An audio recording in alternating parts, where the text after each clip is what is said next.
निशाकेश्वर Hindi with GK में आज हम महत्वपूर्ण वैदिक सभ्यता के बारे में पढ़ेंगे। यह सभी क्वेश्चन इम्पॉर्टेंट हैं और एसएससी स्टेट लेवल के एग्ज़ाम में महत्वपूर्ण हैं। ये सभी कॉम्पिटिटिव एग्ज़ाम में यहाँ से प्रश्न जरूर आते हैं। वैदिक सभ्यता प्राचीन भारत की वह संस्कृति है जो सिंधु घाटी सभ्यता के बाद लगभग 1500 ईसा पूर्व से 600 ईसा पूर्व के बीच विकसित हुई। इस काल का नामकरण वेदों के आधार पर किया गया। इसी समय में वेदों की रचना हुई। हमारे वेदों की संख्या 4 है: ऋग्वेद, सामवेद, यजुर्वेद, अथर्ववेद। इसी के बारे में हम आगे प्रश्नों में पढ़ेंगे। आइए शुरू करते हैं। प्रश्न: वैदिक सभ्यता का काल सामान्यतः किस अवधि से माना जाता है? आंसर है 1500 ईसा पूर्व से 600 ईसा पूर्व के बीच वैदिक सभ्यता का विकास हुआ। वैदिक काल को मुख्यतः किन चरणों में बांटा जाता है? इसके दो मुख्यतः चरण हैं: प्रारंभिक वैदिक काल और उत्तर वैदिक काल। प्रश्न: प्रारंभिक वैदिक काल को किस अन्य नाम से जाना जाता है? आंसर है ऋग्वैदिक काल। प्रश्न: वैदिक साहित्य का सबसे प्राचीन ग्रंथ कौन सा है? ऋग्वेद है। 4 वेद कौन कौन से हैं? ये इंपॉर्टेंट क्वेश्चन में ऋग्वेद, सामवेद, यजुर्वेद और अथर्ववेद की गणना होती है। प्रश्न: 4 वेदों में सबसे प्राचीन कौन सा वेद सबसे प्राचीन है? ऋग्वेद सबसे प्राचीन वेद है। प्रश्न: ऋग्वेद में कितने मंडल हैं? 10 मंडल हैं। प्रश्न: ऋग्वेद में लगभग कितने सूत्र हैं? 1028 सूक्त हैं। सामवेद मुख्यतः किससे संबंधित है?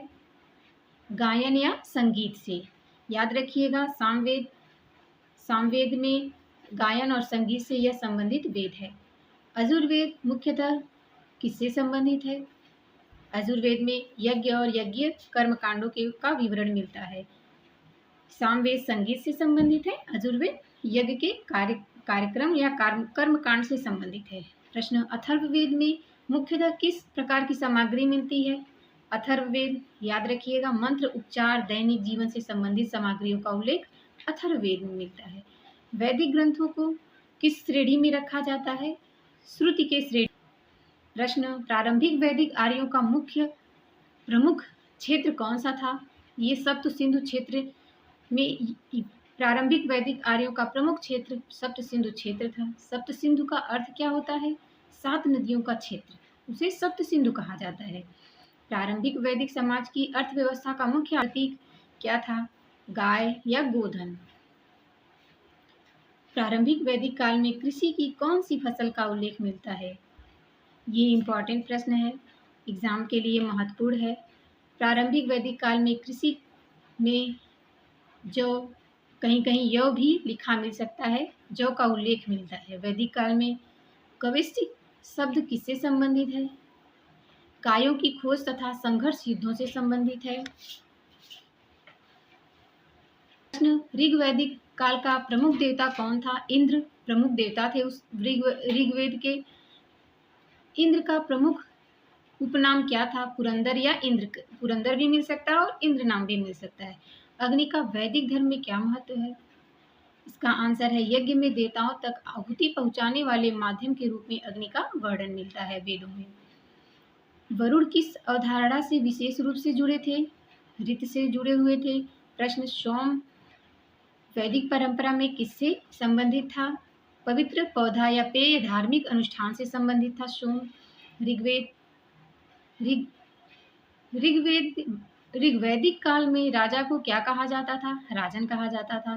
प्रारंभिक वैदिक राजनीतिक व्यवस्था में प्रमुख सभाएं कौन सी थीं? 2 प्रमुख सभाएं थी, सभा और समिति। प्रश्न: सभा और समिति का प्रमुख उल्लेख किस वैदिक साहित्य में मिलता है? ऋग्वेद में मिलता है, जिसका आंसर है ऋग्वेद। प्रश्न: सभा और समिति का क्या महत्व था? आंसर है वे महत्वपूर्ण जनजातीय सभाएं थीं और विभिन्न सामाजिक, राजनीतिक, धार्मिक तथा न्यायिक विषयों पर विचार करती थी। प्रश्न: प्रारंभिक वैदिक काल में सभा और समिति ने किसकी शक्तियों को सीमित किया? राज और जनजातीय मुखिया की शक्तियों को सीमित कर दिया सभा और समिति ने। प्रारंभिक वैदिक काल में प्रश्न है, प्रारंभिक वैदिक काल में महिलाओं को सभा और समिति में भाग लेने की अनुमति थी? हाँ, महिलाओं की भागीदारी का स्पष्ट उल्लेख है। प्रश्न: प्रारंभिक वैदिक काल में राजा का पद अनिवार्य रूप से वंशानुगत था? नहीं। मुखिया सामान्यतः जनजाति द्वारा चुना जाता था। बाद में वैदिक चरणों में स्थिति बदली। प्रारंभिक वैदिक काल में बलि क्या थी? जिसका आंसर है मुखिया को दिया जाने वाला स्वैच्छिक योगदान बलि के नाम से जाना जाता था। प्रश्न, पुरोहित का प्रमुख कार्य क्या था? आंसर है राजा मुखिया को धार्मिक एवं अन्य मामलों में सलाह देना पुरोहित का प्रमुख कार्य था। प्रश्न, वैदिक काल में सेनानी किससे संबंधित अधिकारी था? आंसर है सैन्य कार्यों से संबंधित अधिकारी था। प्रश्न है ग्रामीण शब्द किससे संबंधित था? आंसर है ग्राम जनसमूह के नेतृत्व से संबंधित ग्रामीण शब्द था। प्रश्न, प्रारंभिक वैदिक समाज की सबसे छोटी सामाजिक इकाई को क्या माना जाता है? जिसका उत्तर है कुल या परिवार। प्रारंभिक वैदिक समाज की सबसे छोटी इकाई कुल या परिवार मानी जाती थी। प्रश्न है प्रारंभिक वैदिक समाज की प्रकृति कैसी थी? जिसका आंसर है जनजातीय पितृसत्तात्मक परिवार उस समय पाए जाते थे। समाज की यही परिस्थिति थी। प्रारंभिक वैदिक काल में वर्ण व्यवस्था कैसी थी? जिसका आंसर है बाद के वैदिक काल की तुलना में कम कठोर थी। प्रारंभिक वैदिक काल वर्ण व्यवस्था बहुत कठोर नहीं थी। प्रश्न है 4 वर्ण कौन कौन से हैं? ये इंपॉर्टेंट, इसको जरूर पढ़िएगा। 4 वर्ण कौन कौन से हैं? ब्राह्मण, क्षत्रिय, वैश्य और शूद्र। 4 वर्णों का उल्लेख ऋग्वेद के किस सूत्र में मिलता है? 4 वर्णों का प्रश्न है 4 वर्णों का उल्लेख ऋग्वेद के किस सूत्र में मिलता है? पुरुष सूक्त में। आंसर ऐसे भी मिल सकता है पुरुष सूक्त किससे संबंधित है? तो चारों वर्णों का उल्लेख पुरुष सूक्त में मिलता है। प्रश्न, उत्तर वैदिक काल में अर्थव्यवस्था में किसका महत्व था? उत्तर है कृषि का अर्थव्यवस्था में महत्वपूर्ण योगदान था। प्रश्न, उत्तर वैदिक काल में आर्यों का विस्तार मुख्यतः किस दिशा में हुआ? जिसका उत्तर है गंगा यमुना के मैदानों की ओर उत्तर वैदिक काल में आर्यों का विस्तार हुआ। उत्तर वैदिक काल में किस धातु का प्रयोग बढ़ा? इसका आंसर है लोहा। लौह धातु का सबसे ज्यादा प्रयोग बढ़ा उत्तर वैदिक काल में। प्रश्न, उत्तर वैदिक काल में राजनीतिक व्यवस्था में क्या परिवर्तन आया? उत्तर है राजसत्ता अधिक शक्तिशाली और अधिक वंशानुगत हो गई। उत्तर वैदिक काल में सभा समिति की स्थिति में क्या परिवर्तन हुआ? उत्तर वैदिक काल में सभा समिति धीरे धीरे उनका महत्व कम होने लगा। उत्तर वैदिक काल में कौन 2 वर्ग अधिक शक्तिशाली हुए? उस समय ब्राह्मण और क्षत्रिय वर्ग थोड़ा और अधिक शक्तिशाली हुआ। प्रश्न, उत्तर वैदिक काल में वर्ण व्यवस्था में क्या परिवर्तन हुआ? जिसका उत्तर है वर्ण विभाजन अधिक स्पष्ट और सामाजिक रूप से प्रभावशाली हुआ। पेंटेड ग्रे वेयर का हिंदी नाम क्या है? चित्रित धूसर मृदमांड। PGW इसका फुल फॉर्म है पेंटेड ग्रे वेयर, जिसका हिंदी में है नाम चित्रित धूसर मृदमांड। PGW से जुड़े महत्वपूर्ण स्थलों में उत्तर प्रदेश का कौन सा स्थल है? जिसका उत्तर है अंतरजी खेड़ा। प्रश्न, हस्तिनापुर किस पुरातात्विक संस्कृति के संदर्भ में महत्वपूर्ण है? जिसका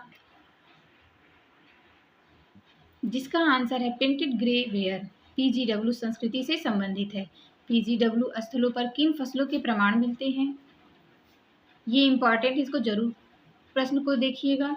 चावल, गेहूं, जौ, दालें, गन्ना, तिल और सरसों आदि PGW स्थलों पर ये इन फसलों के प्रमाण मिले हैं। उत्तर वैदिक काल में जन से आगे कौन सी क्षेत्रीय राजनीति अवधारणा विकसित हुई? उत्तर वैदिक काल में ही जन से जनपद की अवधारणा विकसित हुई थी। प्रश्न, उत्तर वैदिक काल में जन से आगे कौन सी क्षेत्रीय राजनीति अवधारणा विकसित हुई? उत्तर वैदिक काल में जन के आगे जनपद राजनीति अवधारणा विकसित हुई। जनपद का विकास हुआ। जनपद शब्द का शाब्दिक अर्थ क्या है? जिसका उत्तर है वह भूमि जहां जन ने अपना पांव रखा और बस गया, वह जनपद कहलाया। प्रश्न, उत्तर वैदिक काल में प्रमुख राजनीतिक इकाइयों में किनका उल्लेख मिलता है? आंसर है कुरु, पंचाल, कौशल, विदेह आदि राजनीतिक इकाइयों का उल्लेख उत्तर वैदिक काल में मिला है। प्रश्न, ब्राह्मण ग्रंथ मुख्यतः किससे संबंधित है? ब्राह्मण ग्रंथ में यज्ञ एवं कर्म कांडों की व्याख्या से संबंधित है। प्रश्न, उपनिषद मुख्यतः किस प्रकार के चिंतन से संबंधित है? प्रश्न है, दार्शनिक एवं आध्यात्मिक चिंतन से उपनिषद संबंधित है। प्रश्न, उत्तर वैदिक काल में राजा की शक्ति बढ़ाने वाले प्रमुख राजकीय अनुष्ठानों में कौन कौन से शामिल थे? उस समय राजसूय यज्ञ होते थे और वाजपेयी यज्ञ होते थे। प्रश्न, उत्तर वैदिक काल में लोगों से लिए जाने वाले प्रमुख कर अंशों में किनका उल्लेख मिलता है? आंसर, बलि के रूप में कर लिया जाता था, शुल्क के रूप में और भाग के रूप में उत्तर वैदिक काल में कर लिया जाता था जनता से। प्रश्न, प्रारंभिक वैदिक काल की सेना कैसी थी? जिसका आंसर है, अस्थायी सेना नहीं थी। युद्ध के समय जनजाति के सक्षम पुरुष को संगठित किया जाता था और वही युद्ध लड़ते थे। देखते हैं, ऋग्वेद सबसे प्राचीन वेदों में गणना होती है। सबसे प्राचीन वेद ऋग्वेद है। ऋग्वेद में कितने मंडल हैं? 10 मंडल हैं। ऋग्वेद में कितने सूक्तियां हैं? 1028 सूक्तियां हैं। सामवेद संगीत या गायन से संबंधित है। ये इंपॉर्टेंट है। सामवेद, ऋग्वेद, यजुर्वेद, अथर्ववेद किससे संबंधित है? ऐसे क्वेश्चन एग्जाम में इंपॉर्टेंट है। सामवेद गायन और संगीत से संबंधित है। यजुर्वेद में आप यज्ञों का वर्णन देखेंगे। अथर्ववेद मंत्र एवं उपचार का वर्णन है। प्रारंभिक वैदिक काल में पशुपालन प्रधान समाज था। उत्तर वैदिक काल में कृषि का बढ़ता हुआ महत्व दिखाई दिया। इंद्र प्रमुख ऋग्वेद काल के देवता थे। वरुण को ऋत भी कहा जाता है। प्रश्न, राजा या मुखिया के नाम से कहा जाता है। सभा एवं समितियां महत्वपूर्ण राजनीतिक सभा और समितियां होती थीं। प्रारंभिक वैदिक काल महिलाओं की सभा में और समिति में भागीदारी होती थी। बलि प्रारंभिक काल में स्वैच्छिक योगदान बलि कहलाया। पुरुष सूक्त 4 वर्ण मिले हैं इसमें। उत्तर वैदिक काल में लोहे का बढ़ता हुआ उपयोग हुआ। PGW पेंटेड ग्रे वेयर का पूरा नाम हिंदी में चित्रित धूसर मृदबांड है। हस्तिनापुर PGW से संबंधित महत्वपूर्ण स्थल के रूप में है। अंतरजी खेड़ा उत्तर प्रदेश से संबंधित हैं। उत्तर वैदिक काल में राजसत्ता अधिक शक्तिशाली हुई है। ऐसे ही महत्वपूर्ण प्रश्नों की श्रृंखला के लिए, प्रतियोगी परीक्षाओं के तैयारी के लिए चैनल को सब्सक्राइब करें, लाइक करें, शेयर करें।